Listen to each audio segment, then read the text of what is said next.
It is 22 minutes away from 8 o'clock, and if you're heading out on the highway, you can pretty much carry just about anything you want in this big old boy. Yeah, it's a 2017 Nissan Titan, and Ed Wallace is checking it out this morning. Hey, Ed.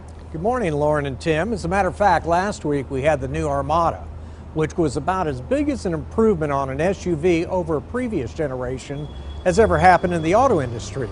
We brought over the new Titan last year that had the diesel engine.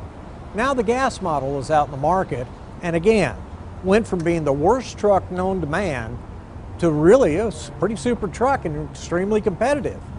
One thing about it, it's going to start about $35,000 the way it is because apparently single cabs for the time being are kind of passe. It's going to come with a big V8 engine, 390 horsepower, and it feels like it. It gets up and goes.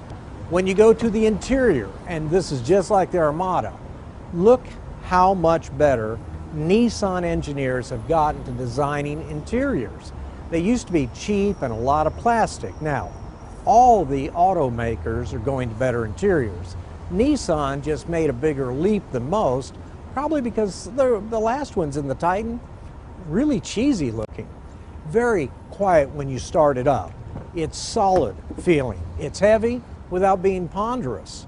And of course, loads of room in the back. So you can put 5 people in here, probably 6'5" the way it's going.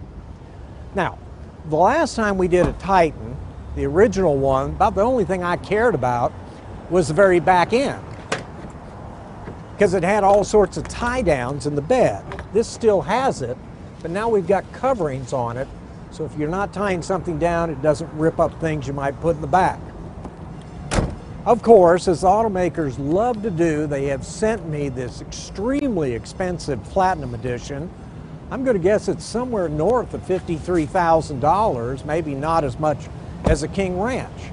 But there are 2 small things on this truck, and one of them I should have mentioned last week with the Armada.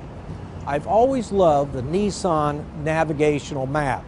It's always been the world's best at showing you when there's traffic coming up again on the highway. I don't know what happened, but last week with the Armada, it missed every traffic jam on the road, and this one did it too. And that's not what they used to be, so I'm going to actually retract my statement, other than they're still crystal clear and easy to read. But the one thing they did on this truck that I can't believe is the gear shift indicator off the column is about 1.5 inches too long. You will go reach for the air conditioning controls on this vehicle and knock it out of gear. After you do that 2 or 3 times, you'll learn. But how that got passed by whoever signed off on it's strange. Still, this right here is a great truck, and for Nissan, a big improvement. Right now, they've even been born with 0.9% for 60 months.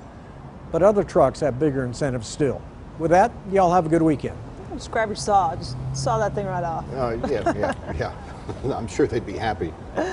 Goodness. All right, you can listen to Ed on 570 KLAF tomorrow. His car column, as always, in Saturday's Fort Worth Star Telegram.